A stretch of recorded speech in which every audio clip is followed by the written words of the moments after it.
بسم اللہ الرحمن الرحیم عن عبداللہ ابن عمرو رضی اللہ عنہما قال قال رسول اللہ صلی اللہ علیہ وسلم لا تحل الصدقۃ لغنی ولا لذی مرۃ سوی رواہ الترمذی وابو داود والدارمی۔ عبداللہ بن عمرو رضی اللہ عنہ فرماتے ہیں کہ رسول اللہ صلی اللہ علیہ وسلم نے ارشاد فرمایا کہ زکوٰۃ کا مال کسی مالدار آدمی کے لیے لینا جائز نہیں ہے، اور اسی طرح تندرست اور توانا آدمی جو ہے،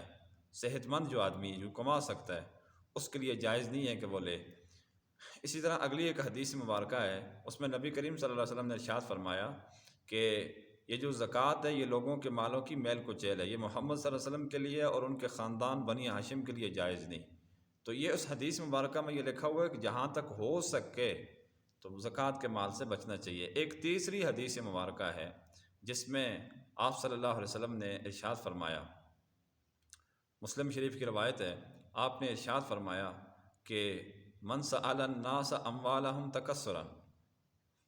فانما يسأل جمرا فليستقل او ليستكثر، رواہ مسلم، کہ جو بندہ لوگوں سے مال بڑھانے کی نیت سے، یعنی کوئی مجبوری نہیں ہے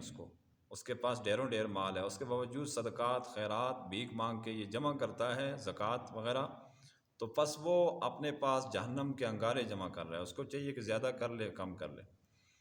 تو یہ حدیث مبارکہ ہے، جو لوگ زکوٰۃ لے رہے ہوتے ہیں، وصول کر رہے ہوتے ہیں، ان کو چاہیے کہ وہ احتیاط سے کام لیں۔ اگر شدید مجبوری ہے تو پھر زکوٰۃ بے شک لیں، اور اگر اس طرح کی خدا نخواستہ کوئی مجبوری وغیرہ نہیں ہے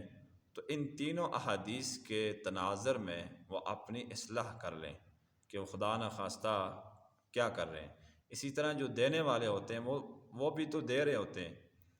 لیکن اگر حالات معلوم ہوں بندے کے تو پھر زکوٰۃ نہیں لگے گی، ان کی زکوٰۃ ادا نہیں ہوگی۔ لیکن اگر ان کو علم میں نہیں ہے کہ یہ بندہ مستحق ہے، جیسے عام طور پر بھیک مانگنے والے جتنے بھی ہوتے ہیں، کئی بار ایسے ہوا ہے کہ وہ کروڑوں کے مالک نکلیں، تو ان کو دینے سے وہ زکوٰۃ ادا نہیں ہوگی۔ لیکن کسی بندے نے اگر زکوٰۃ دے دی کسی کو اور اس کے علم میں نہیں ہے کہ یہ بندہ زکوٰۃ کا حقدار نہیں ہے، تو اس صورت میں اس کے ذمہ سے تو زکوٰۃ ادا ہو جائے گی، لیکن لینے والا گناہ گار ہوگا۔ اللہ تعالیٰ ہم سب کو